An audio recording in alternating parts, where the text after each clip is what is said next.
स्वतःला सातबारा कोरा करण्यासाठी आज आम्ही सर्व शेतकऱ्याच्या वतीनं, हिंगोली जिल्ह्यातील सर्व शेतकऱ्याच्या वतीनं, मी शेतकरी नेते मारुती गीते आज या आंदोलनाला, चक्काच्या आंदोलनाला आम्ही जाहीर पाठिंबा दर्शवत आहे। त्यासाठी सरकारनं लवकरात लवकर ध्यानावर येऊन शेतकरी बांधवाचा सातबारा कोरा करावा, दिव्यांग बांधवाचं मानधन वाढवावं, त्याचबरोबर शेतीमालाला योग्य भाव देण्याचे प्रयत्न करावे।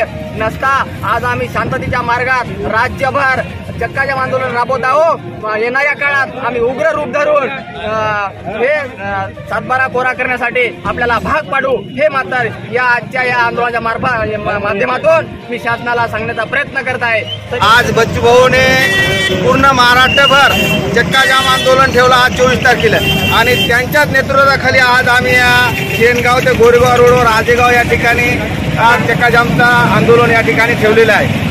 तरी सरकारला डोकं ठिकाणावर येण्यासाठी आम्ही हे चक्काजाम आंदोलन केलं। आता याच्यानंतर जर सरकार पुन्हा जागेवर जर नाही आलं तर आम्ही मुंबईला हे सगळे शेतकरी घेऊन, सर्व शेतकरी घेऊन आम्ही जाणार आहोत। बच्चू भाऊच्या नेतृत्वाखाली 2 ऑक्टोबरला त्याने आम्हाला सांगितलेलं आहे। त्याच्यामुळे सरकारला मला विनंती करायची आहे की तुम्ही लवकरात लवकर शेतकऱ्यांचा सातबारा कोरा करा।